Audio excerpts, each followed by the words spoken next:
Oke guys, jadi aku main lagi. Masih diem. Minum sarapan Tunggu ya. sama Rena istrinya dan juga Aku anaknya. numpang Boleh sepeda. deh para warga yang sudah bersenjata lengkap ini mendatangi Ini map. tempat bar di mana Kenny berada. Beberapa di antara warga yang bersenjata itu masuk ke dalam bar dan menghampiri Ken. Orang-orang Nah, ini ini aja nih langsung nggak berdiri apa-apa. di belakangnya Ken, persis banget di belakangnya Ken. Ken yang lagi minum gitu ya, pas momen ini itu merasa keganggu Coba dengan ini ya. orang yang berdiri persis di belakangnya Ken. Ken tadinya mau Nah ini nengok itu sambil juga ngamuk, tapi pas sepeda dia kuning apa ke lah? belakang, ternyata di belakangnya itu ada 6 orang bersenjata lengkap dengan muka-muka pada kesel semua. Ken di sini sadar bahwa dia kalah jumlah nih, ya. Cuman dengan lagat jagoannya dia langsung menarik Trena dan juga anaknya untuk keluar dari bar. Di luar bar, Ken tiba-tiba tercengang. Dia melihat ada sekitaran 40 warga yang bersenjata lengkap lagi berdiri mengepung di sekitaran bar. Mereka semua memegang senjatanya masing-masing sambil juga melihat ke satu titik, yaitu ke arahnya Ken. Di sini Ken langsung jalan cepat ya menuju mobilnya sambil juga menarik Trena dan anaknya untuk masuk ke mobil. Lalu Ken nyalain rokoknya dan nyalain mobilnya. Begitu Ken mau ngegas mobilnya, tiba-tiba ada satu tembakan terdengar. Ken pada waktu itu, momen itu ya, kena tembakan di bagian bahunya. Kok ini lelet sih guys? Saat keluar, itu langsung membuka pintu mobilnya Ken dan menarik keluar Trena dan anaknya. Ya, dari mobil ditarik keluar lalu mengamankan mereka berdua. Nah, 40 warga bersenjata ini langsung mengepung mobilnya Ken. Dan selama 20 detik, mereka semua menembak. Oke guys, kita main sepeda. Jumping. Otomatis Ken meninggal dunia akibat dihujani peluru. Setelah 20 detik Ken dihujani peluru ya, 40 warga ini semuanya diam terus melihat satu sama lainnya. Setelah itu pergi begitu aja, meninggalkan jenazah Ken. Gak ada yang manggil ambulans, gak ada yang manggil polisi. Pokoknya mereka benar-benar membiarkan Ken di dalam mobilnya dengan kondisi yang tragis. Nah, di sini punchline-nya nih. Polisi yang mendengar kasus ini langsung membuka investigasi dong atas kasus pembunuhannya Ken. Polisi beserta detektif itu mencari saksi tuh sekiranya siapa yang membunuh Ken. Dari 46 warga yang diinterogasi, mereka semua itu mempunyai dua kesaksian yang sama, antara tidak tahu atau tidak dengar. Karena tidak ada yang mau bersaksi ataupun melaporkan kejahatan atas pembunuhannya Ken, otomatis tidak ada pelaku yang bisa bertanggung jawab atas pembunuhannya Ken. Sampai sekarang pun kasus pembunuhannya Ken ini masih belum terpecahkan. Itu malah udah ya. Terima kasih telah memberikan gue kesempatan untuk menemani malam Jumat. Kalau sekiranya lo menemukan emoji rahasia yang ada, Udah ada.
jujur, gue emang jarang banget nih bahas kasus yang ada di Indonesia. Gue punya banyak alasan pribadi yang mungkin suatu saat bakalan gue share kenapa gue jarang membahas kasus dari negara sendiri. Walaupun begitu, beberapa hari terakhir ini ada banyak banget yang DM dan komen di YouTube meminta gue membahas kasus yang kebetulan kembali viral. Kasusnya ini sampai sekarang masih dalam tahap investigasi, bahkan juga mulai masuk ke ranah kasus yang belum terpecahkan. Kasus ini bisa dibilang terkenal dengan sebutan kasus Vina Cirebon. Pada kesempatan ini, gua dan tim udah mengumpulkan beberapa info yang tersebar di sosial media dan juga situs pemberitaan mengenai kasus Vina Cirebon. Infonya ini gua udah susun dan gua bungkus sedemikian rupa supaya menjadi cerita yang semoga aja mudah dipahamin. Gue mau nonton video ini sampai habis karena di akhir video gue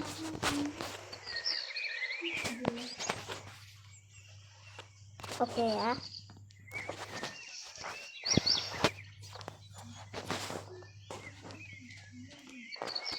Terjun bebas.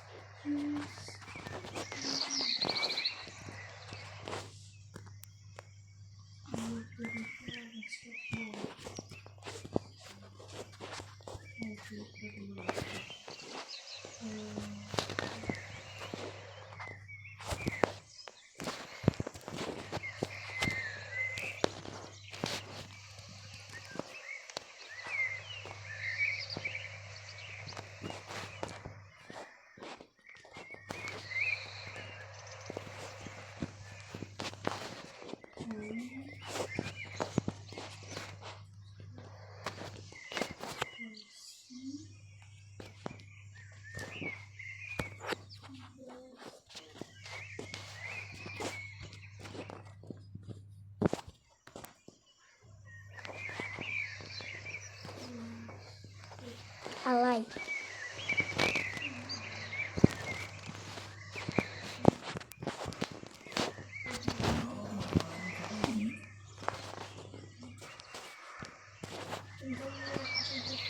Petugas sekolah dia pernah membuat video highlight atau cuplikan permainan pebasket NBA dan video itu viral sampai dapat 2 juta penonton di sosial media.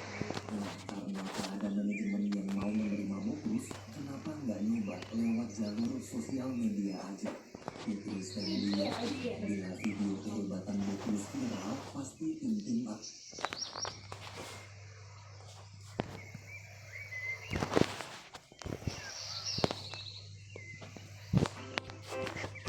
Lur, selamat datang di Ngidul Jadul. Ya, apa kabar lu? Sehat-sehat? Sekeluarga sehat dulu kan? Ya, balik mana ambil aku Ferdi Sambalatu.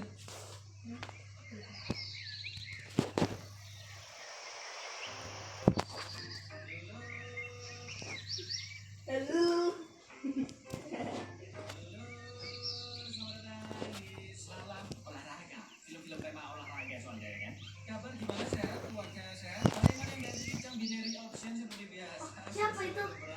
Kayak kenal kayak Film bergenre sports komedi yaitu Like My tahun 2002. Kita rehat dulu sejenak dari film-film yang berat ya kan, biar gak sepanjang ini.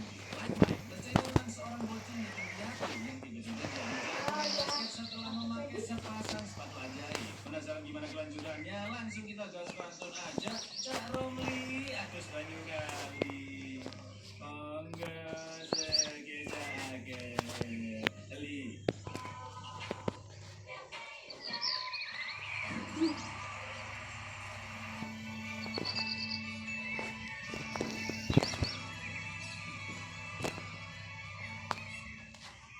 Di panti asuhan Chesterfield, Los Angeles, permainan basket sangat digemari oleh anak-anak yatim piatu di sana. 3 bocil yang saling bersahabat yaitu Kelvin, Murph, dan Rek lagi asik main basket. Tapi tiba-tiba ketua geng pembuli bernama Ox datang dan memaksa Kelvin buy one basket sambil mempertaruhkan jersinya. Sebagai seorang pemain basket sejati, tidak ada yang namanya mundur dari tantangan. Kelvin pun akhirnya buy one dengan Ox dan jelas kalah disobek pula jersinya. Setelah itu mereka pun ngobrol-ngobrol tentang orang tua asuh dan Kelvin sangat menginginkan keluarga angkat yang hangat dan bisa membahagiakannya. Lalu Beetleman si pemilik panti asuhan Chesterfield datang dan meminta mereka untuk bekerja karena waktu bermain sudah habis. Dan inilah Lightning.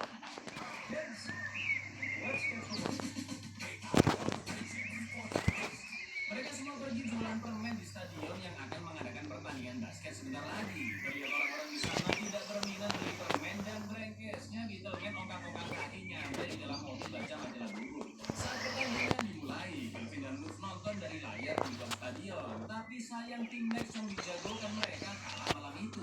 Setelah pertandingan selesai, Kelvin melihat pelatih tim Max yaitu Pak Wagner. Dia langsung menyapanya dan memberitahu kesalahan pemain Tracy yang tidak mengoper bola. Karena tahu Kelvin adalah anak yatim piatu, Wagner membeli permennya dengan uang $20. Tapi Kelvin menolak uangnya karena dia nggak yakin uang itu benar-benar digunakan untuk panti asuhannya, atau dengan kata lain dipakai sendiri sama Beetleman. Melihat kejujuran, kesopanan, dan antusiasmenya dengan basket, Wagner pun memberikan tiket pertandingan selanjutnya secara gratis untuk Kelvin dan teman-temannya. Keesokan paginya, para calon orang tua asuh mendatangi panti asuhan Chesterfield dan mereka terlihat sangat senang melihat anak-anak di sana. Kelvin pun mengatakan, aku pasti dapat orang tua asuh hari ini, aku yakin. Tapi Ox mengibaratkan mereka seperti anjing, di mana orang tua asuh hanya tertarik dengan anak anjing, atau dengan kata lain mereka hanya mengadopsi anak-anak yang masih kecil. Setelah kunjungan selesai, panti asuhan mendapatkan banyak sumbangan pakaian bekas. Suster Teresa pun memberikan jaket untuk Mer, dan dari dalam jaket tersebut jatuhlah sebuah sneakers putih bertuliskan MJ yang langsung diambil oleh Kelvin dan sangat pas pada kakinya. Suster Teresa bilang sepatu itu milik seorang pemain basket terkenal ketika pemain tersebut masih kecil. MJ, Michael Jackson, Mary Jane, Michelle Jupri, bukan dong, siapa sih Michael Jordan? Seperti biasa, Ox gak suka kalau melihat Kelvin bahagia. Dia merebut sepatu itu dan melemparnya sampai nyangkut ke kabel listrik saat bahagia. Malam harinya saat hujan sangat deras, Kelvin berniat mengambil sepatunya sebelum rusak terkena hujan. Sambil dibantu kedua sohibnya, Kelvin turun ke pohon dan berusaha meraih sepatu tersebut. Awas deh. Di hari pertandingan basket, mereka bertiga akan menontonnya. Ox yang melihat itu jelas iri dengki dan akan cemburu ke Beetleman. Tapi karena Kelvin baik hati dan gak baper, dia membagikan tiketnya untuk Ox biar bisa nonton bareng-bareng.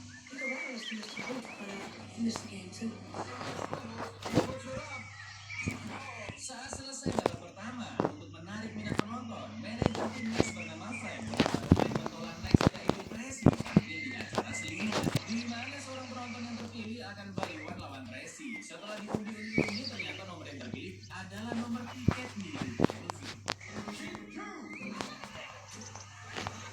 Dengan sumringahnya, Kelvin langsung turun ke bawah, merebut mic dari Frank dan ngajak ngobrol teman-temannya yang ada di tribun. Karena para penonton suka dengan tingkah laku Kelvin, Frank meminta Tracy nge-full ngasih Kelvin skor duluan dan Tracy hanya akan memberikan Kelvin 1 poin saja. Sebelum pertandingan dimulai, Kelvin menjampin-jampin sepatunya agar dia bisa sejago Michael Jordan. Duel one on one pun dimulai dan mereka diberikan waktu 6 menit.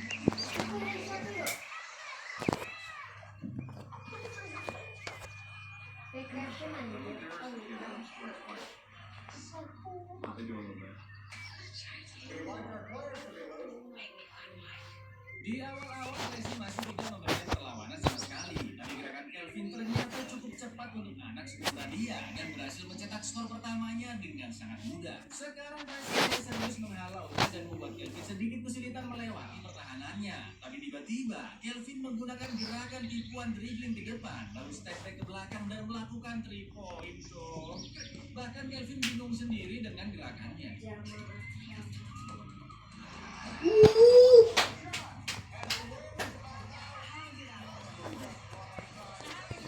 Karena tidak ingin dipermalukan di depan umum, kali ini Tracy benar-benar menghadapinya dengan serius. Kelvin terus menggocek Tracy sampai akhirnya dia melakukan hal yang sangat...